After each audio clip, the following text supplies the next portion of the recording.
The Book of Life. Okay, guys, we're beginning a new series, obviously called The Book of Life. Title of this video is Intro and Parallels. Okay, and what we want to do is show you the concept of parallelism. Okay, I don't even know if that's a word, but basically how we can see things in the book of Revelation in the beginning of the book, things at the end of the book. We compare those and line them up, and it begins to paint a full picture of a certain concept. In this example, the book of life. So we're going to learn about the book of life as an intro in this video by parallels. Revelation chapter 1 with Revelation chapter 22, which is the last book. So we're basically taking Revelation 1, which we have here, and the last book of Revelation is Revelation 22, which is here. We're taking those and we're looking at the concepts of the book of Revelation, the imagery of the throne, the imagery of the book, the imagery of certain expressions, those written, those blessed, the throne, okay? Finding those in Revelation 22 and 20, and thus also in Revelation chapter 1, allowing us to get understanding and fill in the gaps of what the prophecy is talking about. Now, this channel is all about the book of Revelation, the apocalypse, the revealing. Blessed is he that reads and they that hear the words of this prophecy and keep those things which are written therein. That's Revelation chapter 1, verse 3, the very beginning of the book. That's what this whole channel is about. And we don't form conclusions based on the apostate Babylon church. Babylon church says, okay, go to church, pray this prayer, cry, come to church, sing the songs, give your tithe, and your name isn't written in the book of life. Well, 95% of those that taught that have taken the mark of the beast. So they cannot be trusted, nor their doctrines, especially related to the book of life. All right. So in this, we're going to get into only what the scriptures say. That's all that's on the notes is the scriptures. We have to do studies into Hebrew and into Greek to do word studies to understand the prophecy. It's just a requirement. It's just totally necessary to understand things we'll get to in this series. So it's very important in our introduction here, all right, that you understand there's a procedural thing happening throughout the book of Revelation. There is judgment seats, okay? Judgment seats, and whenever there's scenes around the throne, there are books, there are things being expressed. So we felt it necessary to start this series because we saw the angel of the covenant. He had the tablet in his hand. Okay, now when he had the tablet in his hand, it's also the little book. Now it's a little book in proportion because he's holding it in one hand, but he has one hand on the earth, he has the other hand on the he has one foot on the earth, other foot on the sea, and thus we conclude he's high up in the sky, and he's very tall, so that the book is actually not a small book to us. It's going to be very large. It's going to be big as a house because it's in his hand, but he's way up in the sky. All right. So when we see him standing, all right, or when we see him with this tablet, it's expressing the book of life. All right. So that's a little book in his hand. Now, the procedures of the throne are actually beginning in Revelation 1, but we have another major scene in Revelation 5 where we see the scroll or the book in the right hand of him that sat upon the throne, and no one was worthy to look on the book, to look at the scroll, to read therein. Okay? And John wept much because no one was worthy to look at the book and to open the seal. And the 24 elders said, weep not, John, for the Lion of the tribe of Judah has overcome. Okay, he has prevailed to open the seals, to look at the book, and to open the seals therein. Okay, so only the Lamb is really worthy to know what the book says and to see the names written. Okay, many people will do many things to try to convince you they're saved, they're on the book of life, and they'll extend more energy in trying to convince you than to actually repenting from their sins and standing right when the judgment day will come. They'll do all kinds of things saying, no, God won't judge, and, no. But the judgment seat of Christ, okay, happens throughout the whole book. And the judgments are continuing and proceeding and escalating, okay, to get people to repent. All right, and that's this message as well, to repent. Do not assume your name is on the book of life. This message is not about you, about me convincing you of your, eternity. I'm just reading what the book says, okay? And felt it necessary, we get into this series. We have essentially 4 pages of notes. We have a 5th page, which is going to illustrate some of the symbolism of the heavenly scroll. And so we'll at least have 4 parts to this series. And what I'll do is post this somehow on the website, and you can actually get ahead because the notes are already done. I'll post the notes in a PDF file. And, you can get ahead. And then as we continue and progress, we'll have videos to accompany the additional pages of the notes and titles in the series. So, Book of Life. In this intro, as we said, we're talking about the throne, and we're talking about how when the throne settings take place, books are opened, okay? And at times, names are written or names are read, okay, at various points and stages throughout the book of Revelation. And then we conclude in the book of Revelation that all of those, okay, in New Jerusalem have their names in the book of life, all right? But the other deep part of this series is that there's actually 3 scrolls. There's 3 separate parts to the book of life, which we're not getting into in this video. We're just getting into the parallelisms, okay? But we will be able to explain to you there is a distinction of the 4 people groups, as we've taught many times in the channel.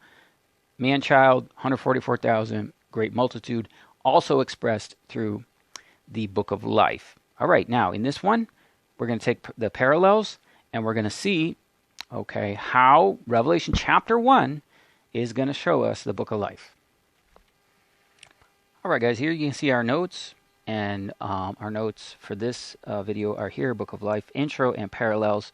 And as we go out through the series, we want to show you how the throne and the book of life is also expressed in other places. So we're principally going to focus today on Revelation 1, but we also want you to be aware of this because you do see the throne, okay, being expressed through Revelation chapter 4, 5, and in 6, we see the throne of the Lamb, okay, right here, which is in the center. And then John says he sees 4 angels standing, which are the 4 cherubim, holding the 4 winds. The 4 winds are represented by the 4 wheels. So this is the Ezekiel throne of Ezekiel chapter 1. And in the 6th seal, all this is happening, which begins in verse 12 with the heavenly scroll being opened. Okay, John saw heaven being removed as a scroll. Okay, thus the scroll and the heavens that he sees is the book of life. And then what we see is the names written according to the 12 tribes of the children of Israel, okay, ordered by their positions, okay, reflecting the cardinal positions of lion, ox, man, eagle, and the 12 tribes, okay, around the throne. So this order, all right, this is in what we're describing here is Revelation chapter 6 and chapter 7. And it also happens, of course, in Revelation 14, where you have the Lamb on the throne and around him 144,000. So this is how you see the principal parallelisms of Revelation chapter 6 and 7, the throne of the Lamb, the 4 cherubim, the 4 winds, okay, in Revelation chapter 6 and 7, aligning with the 144,000 in chapter 7 and 144,000 in chapter 14, okay? That's just planting a seed. We'll get more into that in the future, okay? But we're just showing you how that is the heavenly scroll. Now, in this one, we're talking about the book of life as an intro, and then the parallels in Revelation chapter 1 and 20 and 22. Now, I just said here are our notes, and our first parallel we're going to look at is the Makarios in the Greek. And Makarios means blessed. And what this is the book has a start and end, all right, that shows similar descriptions that paint a full picture of what each passage is talking about. So at the beginning of the book, Revelation 1, and at the end, Revelation 20 and 22, we have this parallel. And the first one we're going to look at is this word blessed. Of course, in English, it's blessed. In the Greek, it's Makarios. And it's the blessed kings and priests that will reign, 1,000 years. So they seem to be corresponding with the book of life parallels of Revelation chapter 1. And if we read Revelation 1, we can see this. Verse 3, blessed is he that anagnosko, knows again, not just reads, but knows again the prophecy and keeps what's written, And then he has made us kings and priests. Then Alpha and Omega says, what you see, write in a book, biblion in the Greek, or scroll. So what we're concluding is that because we have the blessed, here, we have the prophecy, we have the kings and priests in the book, that this is also expressing the beginnings of the book of life in Revelation chapter 1. We find this paralleled with Revelation chapter 20, when we see blessed once again. The blessed priesthood parallels with those that rule and reign with Christ in the millennium. In Revelation chapter 20, verse 6, it says, blessed, same word, Makarios, and holy is he that has part in the first resurrection.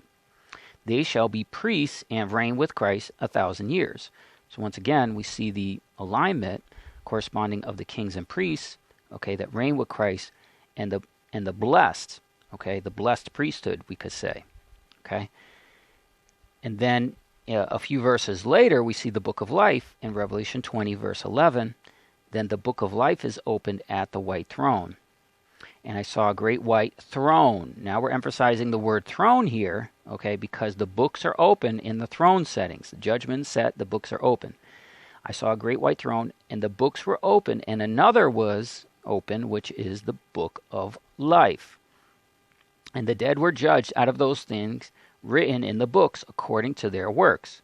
So yes, many Christians think that they won't be judged according to their works, but that works against what Scripture says. But anyway, there we can see something that's very important. Let's just leave it all on the screen so you get this solid. And that is that the blessed, the kings and priests and the book, is showing us that the book of life is being expressed in Revelation 1, just as it is in Revelation 20, And again, we see the books being open, Herein is this principle, of the books being open before the throne for the judgment and the proceedings to take place. So, as we said, this is going to happen throughout the book of Revelation. This is just when it begins. And John testifies from the throne, Revelation 1:4, to the seven ecclesias, from him being who is coming. I'm going to try and say this in Greek. On, kai, on, kai, irakromenos. Coming. So what I just read is, he who is on, he who was en, and irakromenos is coming. And from the seven spirits before the throne. So John is testifying before the throne that the proceedings of the book of Revelation are beginning, and that the book being described that we saw earlier is in fact the book of life. Because once again we see the throne expressed, and he's testifying from the throne. Then verse 3 says, the blessed ones that are associated with the book written. All right.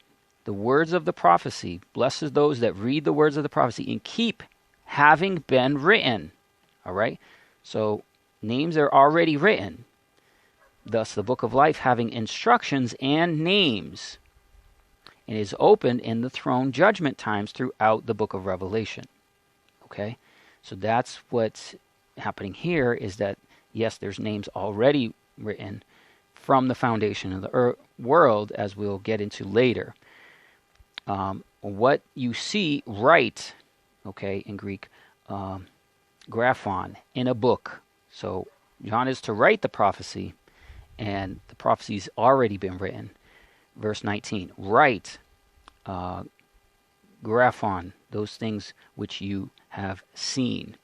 Okay? Now, another area of controversy that in the Babylonian church is that your name cannot be removed from the book of life, but that's not true.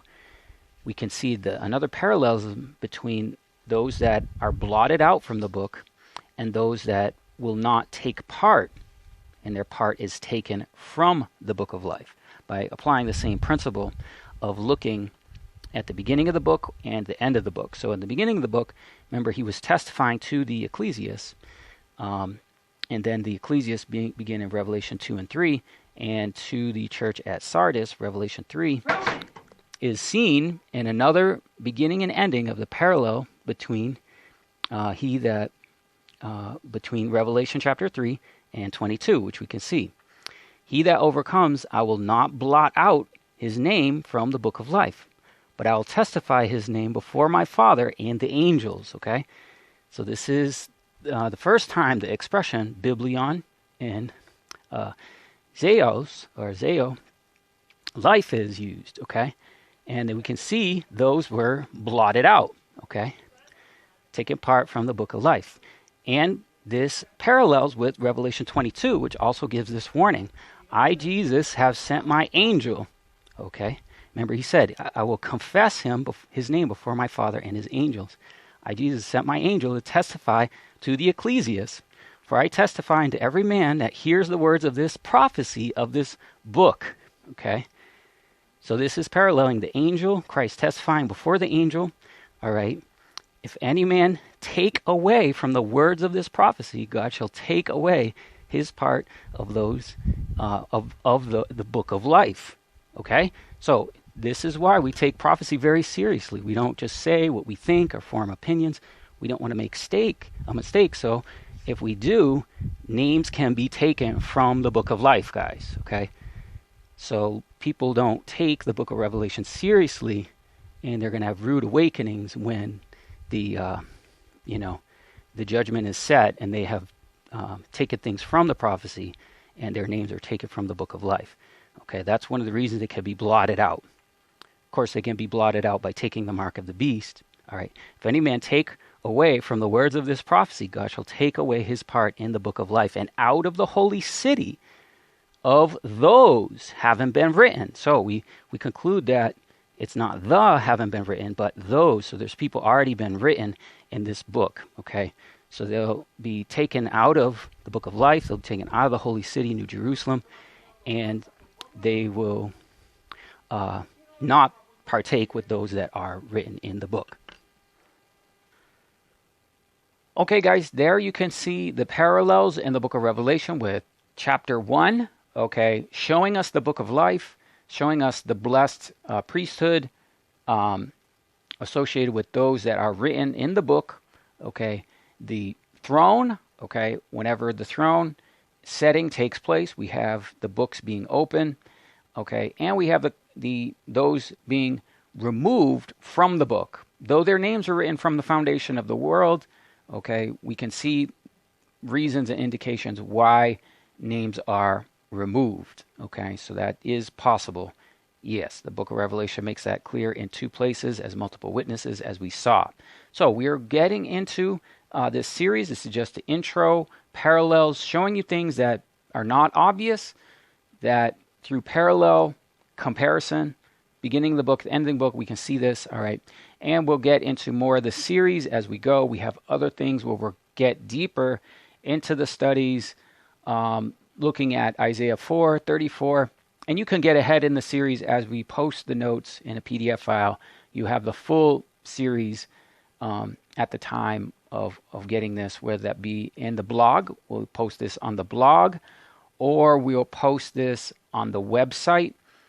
And we'll show you where on the website, once we can get this task accomplished, okay, where we get the notes PDF or notes in a blog. Maybe both. We'll probably have both, just to get the content out to you at the time you're watching the video. Okay, so guys, thanks for watching. I do hope you enjoy this series. This is a continuation of the Angel of Covenant when he has the tablet in his right hand. And as we say, guys, we conclude each message. A voice came from the throne saying, "Praise our God, all you his servants that fear his name, both small and great."